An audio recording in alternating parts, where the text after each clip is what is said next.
أعوذ بالله من الشيطان الرجيم. بسم الله الرحمن الرحيم. صراط الذين أنعمت عليهم. راستہ ان لوگوں کا جن پر اللہ تبارک و تعالی نے انعام و اکرام کا معاملہ فرمایا. جمعہ میں تفسیر ہوئی، اس میں صدیقین کی کچھ وضاحت آ گئی. اس کے بعد نمبر ہے والشہداء،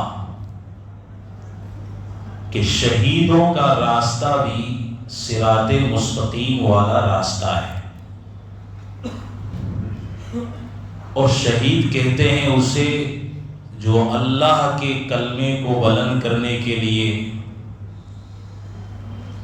جنت کے جھنڈے کو بلند کرنے کے لیے، اللہ کی رضا کے لیے کافروں سے لڑتے ہوئے اپنی جان کا نذرانہ پیش کرتے.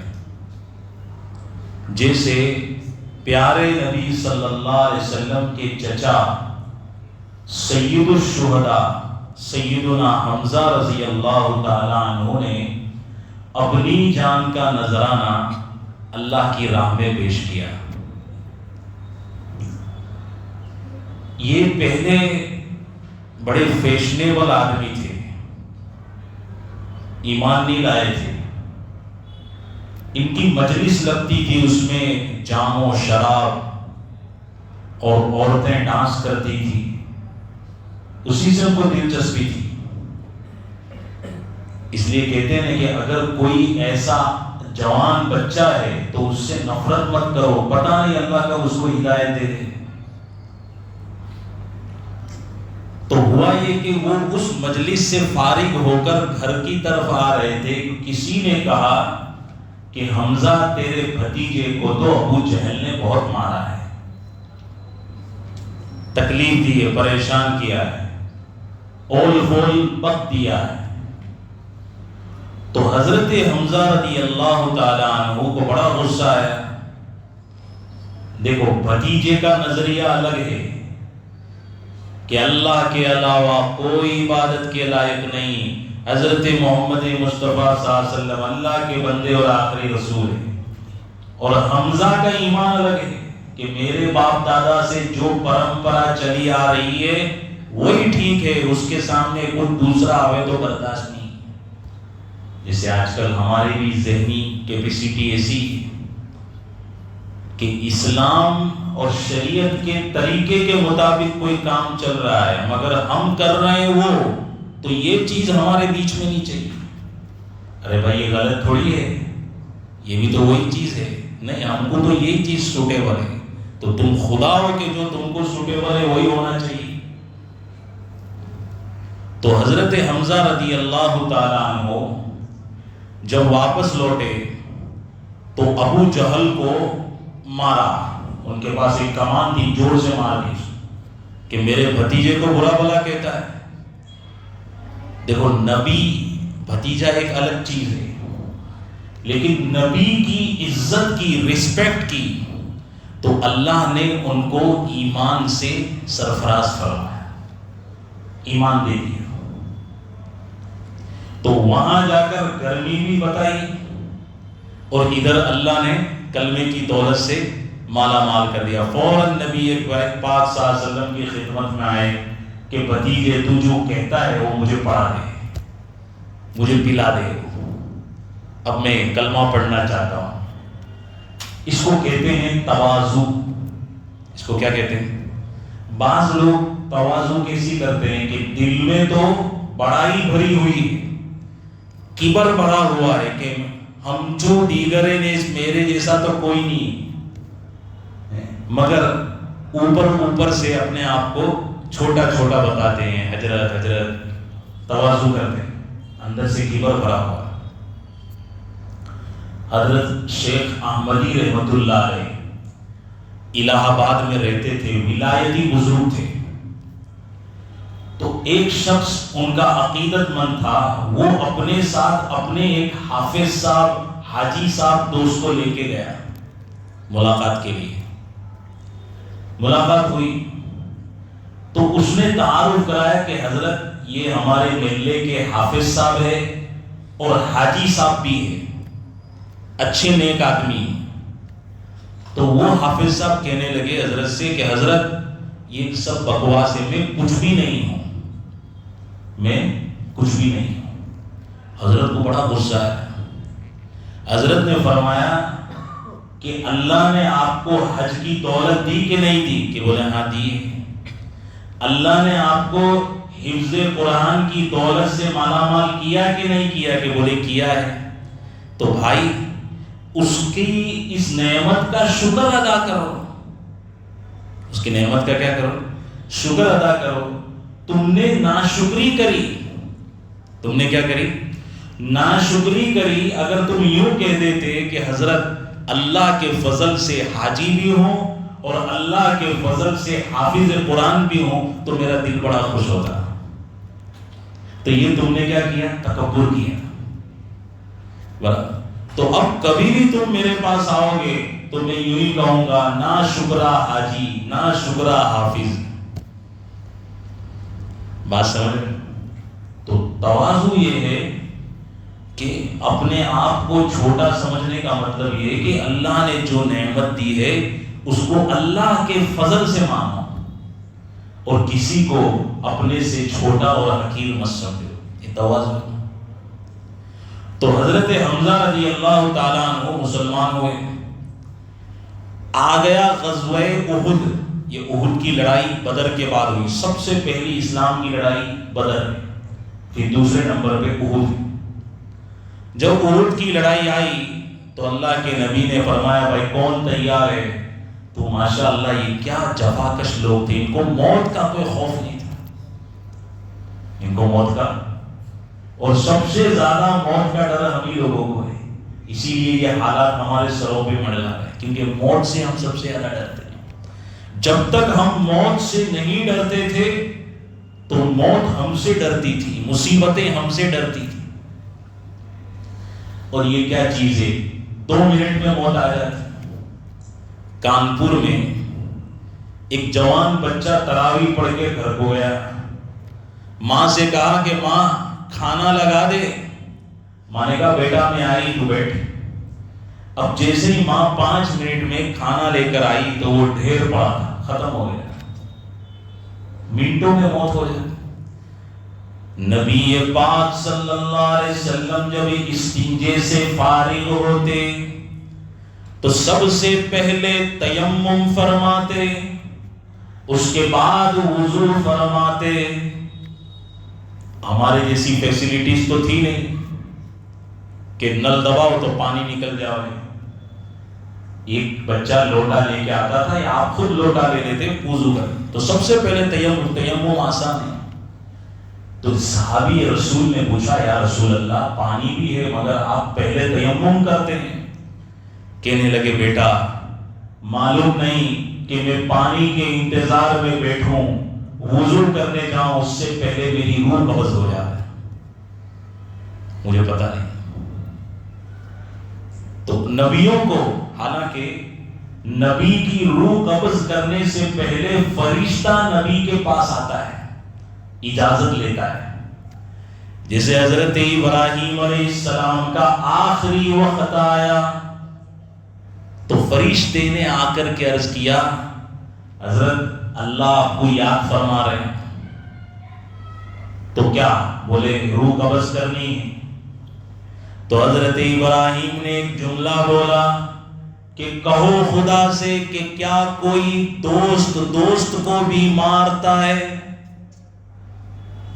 میرا دوست ہے اور میں خلیل ان کا جگری دوست ہوں۔ اب تک تو یوں کہہ رہے تھے کہ خلیل میرا تو جگری دوست ہے، جگری دوست ہے، کیا کوئی دوست کو بھی مارتا ہے؟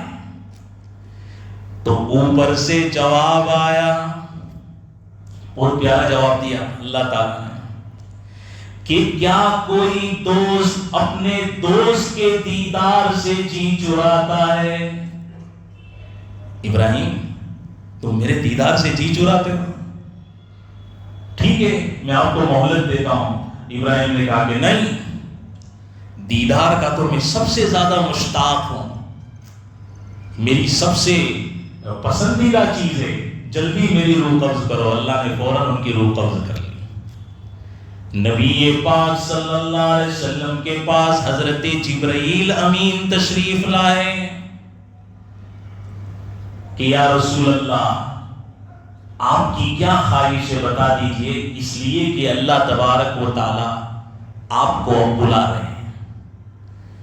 تو نبی پاک صلی اللہ علیہ وسلم نے کہا کہ کیا واقعتاً مجھے کوئی مہلت نہیں ہے؟ کہ نہیں، اب اللہ آپ کے دیدار کے مشتاق ہے۔ تو نبی پاک صلی اللہ علیہ وسلم نے کہا کہ جس کے دیدار کا خدا مشتاق ہو اس کو دنیا میں رہنے کا کوئی فائدہ نہیں۔ فوراً روح قبض ہو گئی۔ تو ان کو تو موقع ملتا تھا دنیا کے اندر توبہ کرنے کا کہ فرشتے کو رکوا سکتے تھے، ہمارے پاس تو موقع بھی نہیں، مگر ہماری امیدیں بڑی بڑی ہیں کہ آؤ جوانی میں حج کرو، جوانی میں حقوق ادا کرو، کہ نہیں وہ تو ابھی بہت لمبا یونیورسٹی ہے پھر کما کے دیں گے، کس کو پتا کل تیری روح قبض ہو جائے، سارے حقوق سر پہ رہ جاوے، اللہ کو کیا جواب دیں؟ حضرت حمزہ نبی پاک صلی اللہ علیہ وسلم کے اشارے کے مطابق میدان جنگ میں کود پڑے۔ دیکھو اللہ کی راہ میں جان دینے کا کیا مزہ ہے، لڑتے رہے، چونکہ بڑے بہادر تھے تو دشمن بھی بہت تھے۔ ہندا یہ بعد میں صحابیہ بنی، پہلے یہ کافرہ تھی۔ تو حضرت حمزہ جب شہید ہو گئے تو ہندا نے نیزہ سے ان کا پیٹ چیرا، اس میں سے کلیجہ نکالا اور وہیں بیٹے کچا چاو گئی۔ یہ منظر نبی پاک صلی اللہ علیہ وسلم نے آنکھوں سے دیکھا۔ جب مکہ فتح ہوا تو ہندا اللہ کے حبیب کے سامنے آ کر بیٹھی ایمان لینے کے لیے کہ مجھے کلمہ پڑھا دو۔ تو اللہ کے حبیب نے کلمہ پڑھا کے کہا کہ اب تم میرے سامنے سے ہٹ جاؤ، اس لیے کہ مجھے میرے چچا کا چہرہ یاد آتا ہے۔ اخلاق بہت زبردست تھی، کسی کے دل کو آپ نے توڑا، بد اخلاقی کی، بھلے اس کے بعد کچھ بھی ہو جائے، آدمی کے دل سے وہ چیز نکلتی نہیں۔ اس لیے اسلام اخلاق سے ہے۔ جب تدفین کی باری آئی تو ہمارے اسلام میں یہ ہے کہ مرد کے لیے 3 کپڑے، عورت کے لیے 5 کپڑے، کفن مسنون یاد ہوگا آپ کو۔ مگر نہیں ہو تو کیا کرے؟ تو کتابوں میں لکھا ہے کہ جیسی وسعت ہو ویسا کرو۔ حضرت حمزہ کے کفن کے لیے کپڑے بھی میسر نہیں، اسی لیے ان کو صراط مستقیم سے تعبیر فرمایا کہ یہ لوگ، ان کے راستے وہ راستے ہیں جو سچے راستے ہیں، مسلمانوں ان کے راستے پہ تم چلو، صراط کہ جو سادگی کے ساتھ میسر ہو جائے۔ اس لیے ہمارے اکابرین اور بزرگان دین اس سادگی والی سنت پر بڑا عمل کرتے تھے۔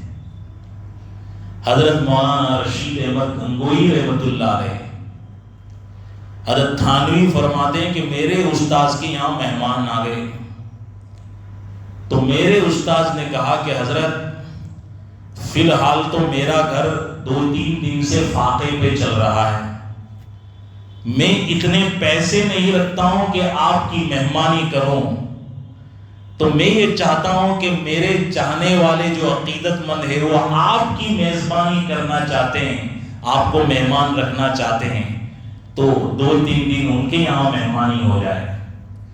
حضرت مولانا گنگوئی رحمت اللہ علیہ نے فرمایا کہ میں تیرا مہمان ہوں، تیرے گھر میں فاقہ تو میرا بھی فاقہ، اور تیرے گھر میں دعوت تو میری بھی دعوت۔ سادگی جو سید حمزہ رضی اللہ تعالیٰ عنہ سے انہوں نے سیکھی۔ کہتے ہیں کہ 3-4 دن ہوئے فاقے کے ساتھ گزارے، تیسرے دن حکیم صاحب کا علاج اتنا شاندار تھا کہ کوئی مریض شفا یاب ہو گیا تو اس نے خوشی سے 12 روپے بھیجے. یہ پرانے زمانے کی بات ہے, ابھی کے 12 روپے نہیں. اس زمانے میں 10-20 روپے میں لوگ زمین خرید لیتے تھے. 12 روپے بھیجے کہ حضرت یہ آپ کے لیے ہدیہ ہے. تو حکیم صاحب نے فرمایا حضرت آپ کے کھانے پینے کا بندوبست ہو گیا, اب میں آپ کو زردہ پلاؤ, بریانی پلاؤ, قورمہ پلاؤ کھلاؤں گا. تو حضرت گنگوہی رحمت اللہ علیہ نے فرمایا بھائی اپنی دعوت میں تکلف مت کرو, میری عزت بڑی ہے یا چھوٹی ہے اس کو مت دیکھو, تم تکلف مت کرو.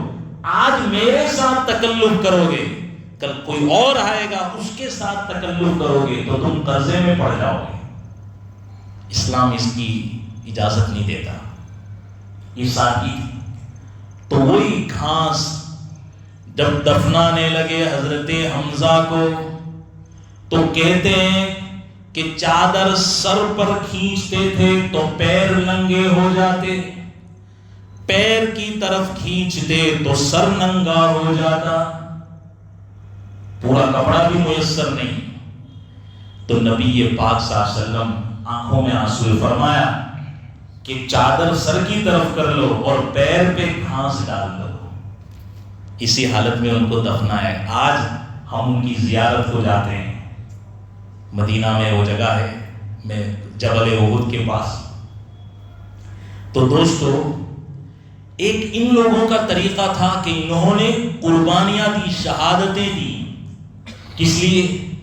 تاکہ اسلام کے مطابق ہم صحیح چل سکے. ہمارا یہ حال یہ ہے کہ ہم اسلام میں گڑبڑی کر رہے ہیں. ہم کیا کر رہے ہیں؟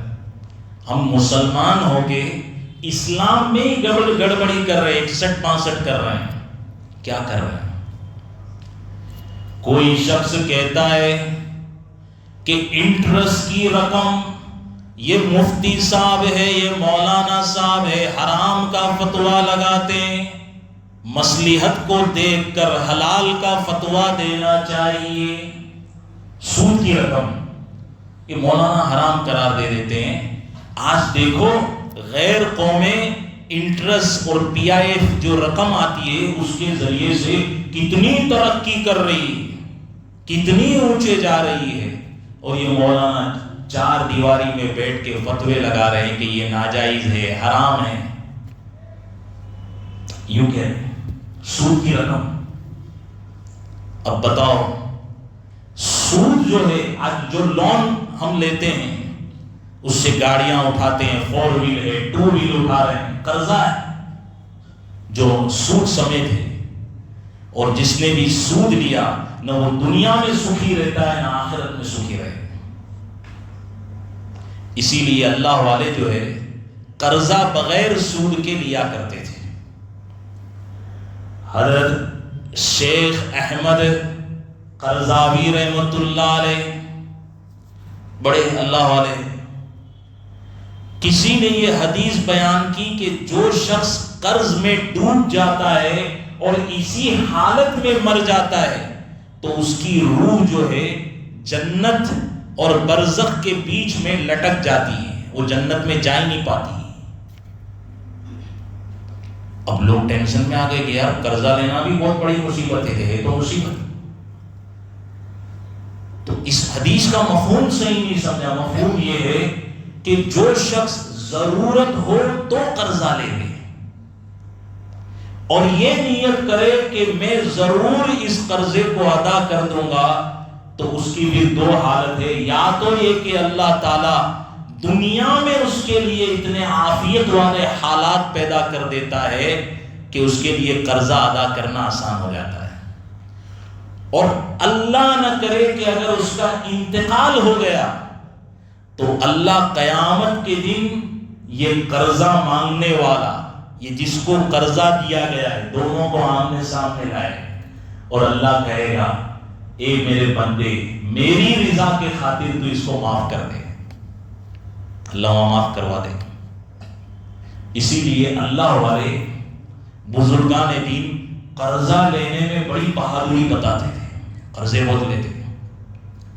تو شیخ احمد قرضاوی رحمۃ اللہ علیہ، ان کے مقروض بہت تھے، قرض خواہ بہت تھے، تو 5-6 قرض خواہ لائن سے کھڑے ہو گئے جب انہوں نے سنا کہ حضرت کا آخری وقت قریب آ گیا ہے۔ آ کر کے کہنے لگے حضرت اب تو تم دنیا سے جا رہے ہیں، ہم کو ہمارا قرضہ لوٹا دو۔ تو حضرت نے پہلے دیکھا اور خاموشی سے اپنا چہرہ ڈھانپ لیا، کیا جواب دیں؟ اتنے میں 2-3 منٹ ہوئی کہ جوان بچہ جو مٹھائی فروش تھا، مٹھائیاں لے کے جا رہا، مٹھائی لے لو مٹھائی لے لو۔ تو حضرت نے کہا کہ اس کو بلاؤ، اس کو بلایا، کتنے کی یہ مٹھائی؟ بولے سب کو دے دے۔ اس کو معلوم نہیں اندر کیا انتاکشری چل رہی ہے۔ تو جتنے بھی حضرت سے لوگ مہمان ملاقات کے لیے آئے تھے سب کو مٹھائی دی، وہ قرض خواہ بھی کھڑے تھے ان کو بھی کیا ہے مٹھائی کھلائی، وہ بچے کو بھی کہا تو بھی کھا لے، سب کو مٹھائی۔ اب اس نے کہا کہ انکل پیسے دے دو۔ تو حضرت نے جواب دیا بیٹا 6 قرض خواہ تو پہلے سے لائن میں کھڑے، تو 7واں ہو گیا، تو بھی لائن میں کھڑا ہو گیا۔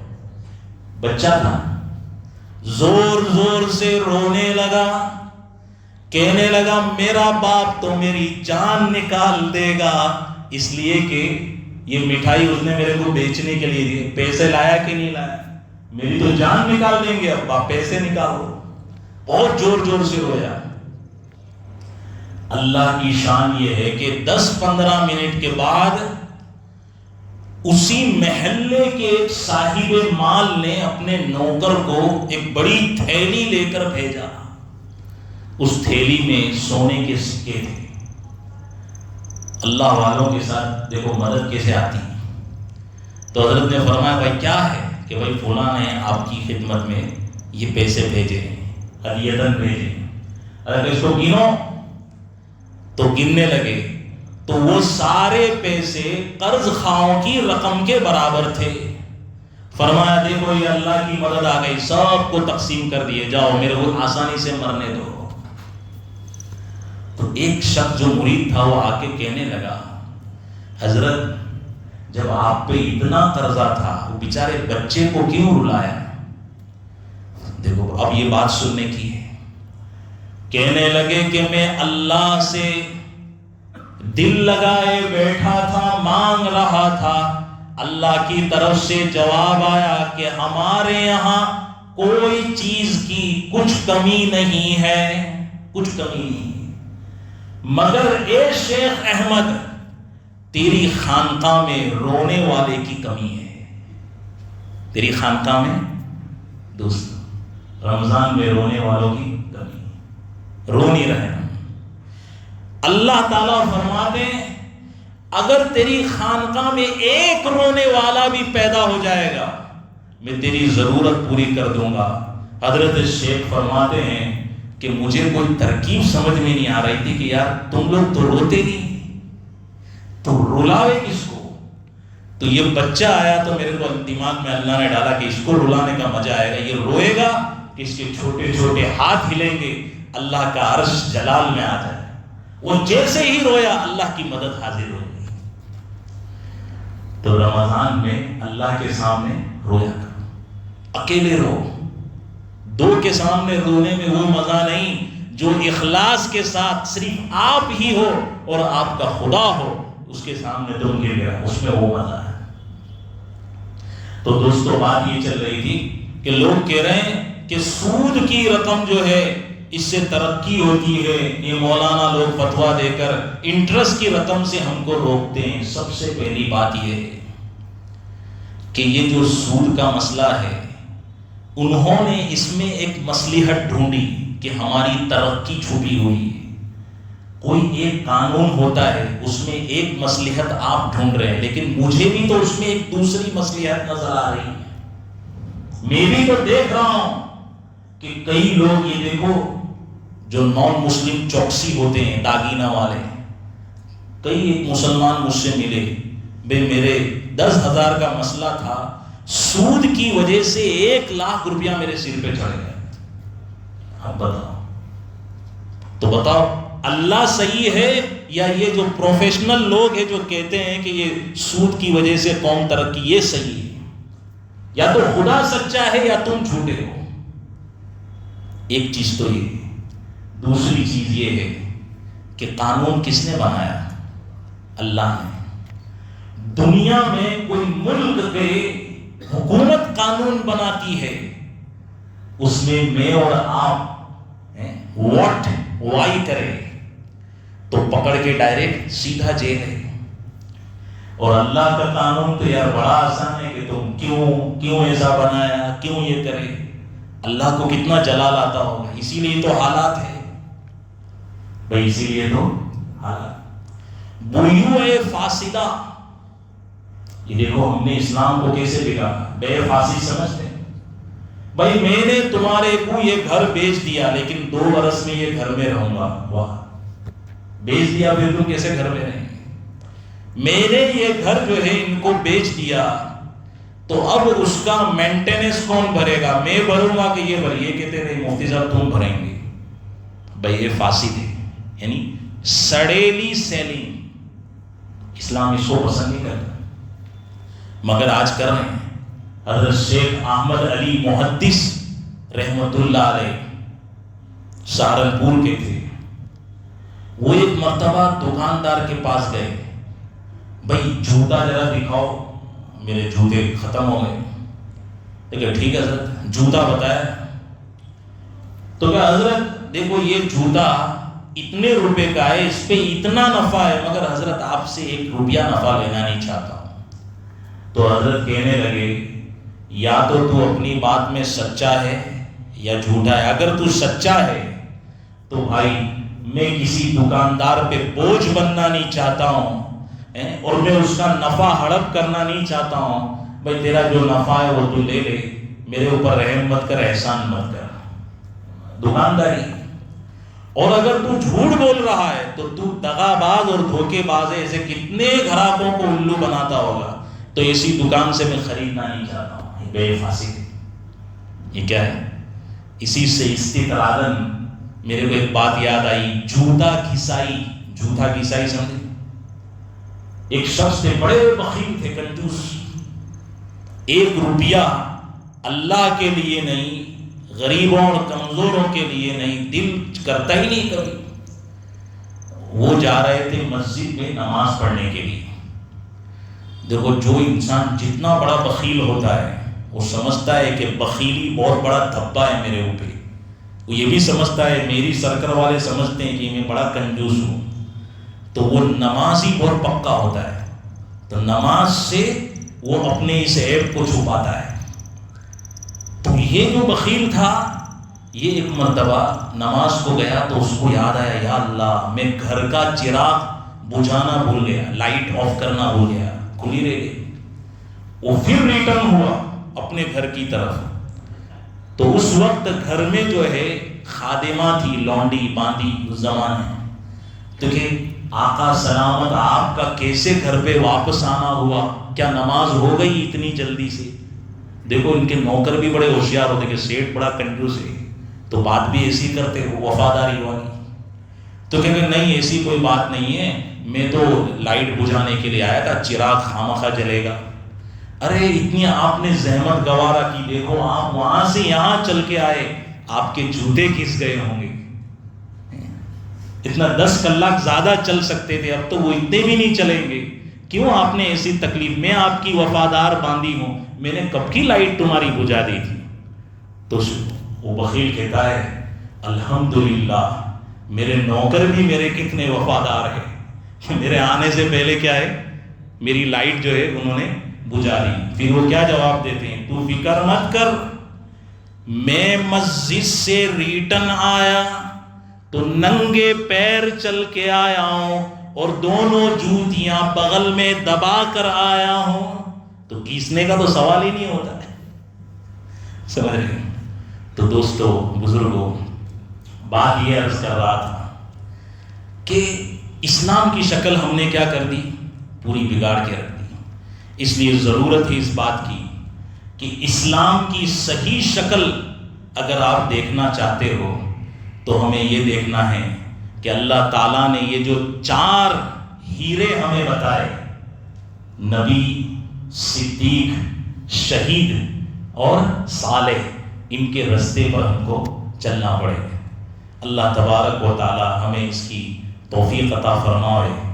جو تفسیریں آگے پیچھے ہوتی ہے تو ہماری ایک یوٹیوب لنک ہے، اس پہ ساری تفسیریں موجود رہتی ہے، آپ کو سننے میں رہ جاوے تو آپ اس سے استفادہ کر سکتے ہیں۔ اور کل تو بیان ہوگا تو شاید کل تفسیر نہ ہو، انشاءاللہ اتوار میں ملاقات ہوگی۔ اللہ قبول فرمائے، دعا فرمائے۔ اللہم صلی علی محمد وعلی آل محمد وبارک وسلم۔ ربنا ظلمنا انفسنا وإن لم تغفر لنا وترحمنا لنكونن من الخاسرين ربنا آتنا في الدنيا حسنة وفي الآخرة حسنة وقنا عذاب النار۔ اے اللہ ہمارے گناہوں کو معاف فرما، اے اللہ ہماری سیئات کو حسنات سے مبدل فرما۔ اے اللہ توبہ سے بڑے خوش ہوتے ہیں، استغفار سے بڑے خوش ہوتے ہیں۔ اے اللہ جتنی آپ سے معافی مانگے، اے اللہ ابھی ہم نے سنا اس بات کو کہ رونے والے کو آپ بڑا پسند فرماتے ہیں۔ اے اللہ ہم رو رہے ہیں اس بات میں کہ اللہ تو ہمارے ایمان کی حفاظت فرما دے۔ اے اللہ یہ دنیا کچھ بھی نہیں ہے جو جنت آپ ہم کو عطا فرمائیں گے۔ اے اللہ یہ دنیا سے کروڑ گنا بہتر ہے۔ اے اللہ ہمارے ایمان کی حفاظت فرما، اے اللہ ہمارے نسلوں کے ایمان کی حفاظت فرما۔ اے اللہ ہمارے روزے تراویح کو قبول فرما۔ اے اللہ پہلا عشرہ رحمت کا ہے، اے اللہ تو ہمیں رحمتیں عطا فرما، اے اللہ رحمتیں عطا فرما، اے اللہ رحمتیں عطا فرما۔ اس کے بالمقابل شرور اور فتن سے اے اللہ ہماری اہل و عیال کی اور ہماری نسلوں کی حفاظت فرما۔ اے اللہ ہمارے کاروبار میں برکتیں عطا فرما، رزق میں برکتیں عطا فرما۔ اے اللہ جو بے روزگار ہے اے اللہ ان کو عافیت والا رزق عطا فرما۔ رب کریم ہم سے اے اللہ قدم قدم کوتاہیاں سرزد ہوتی رہتی ہے۔ اے اللہ دلوں میں ہماری منافقت ہے، اے اللہ زبانوں پر ہماری منافقت ہے۔ رب کریم ہم سچے دل سے تیرے ساتھ بھی نہیں ہیں، اے اللہ ان منافقتوں کو ختم فرما دے۔ اے اللہ ہمارا ایمان خالص بنا دے، اے اللہ سنتوں پر چلنے والا بنا دے، اے اللہ آپس میں محبتیں رکھنے والا بنا دے۔ اے اللہ ناچاقیوں کو ختم فرما دے، اے اللہ بڑوں کی عزت اور چھوٹوں پر شفقت کرنے کی توفیق عطا فرما۔ اے اللہ مرحومین کی مغفرت فرما۔ اے اللہ ہماری نیک اور حلال تمناؤں کو تو اپنے فضل سے پورا فرما۔ اے اللہ ہماری اس دعا کو نبی پاک صلی اللہ علیہ وسلم کے صدقے طفیل میں قبول فرما۔ وصلی اللہ علی النبی الکریم محمد وآلہ وصحبہ اجمعین برحمتک یا ارحم۔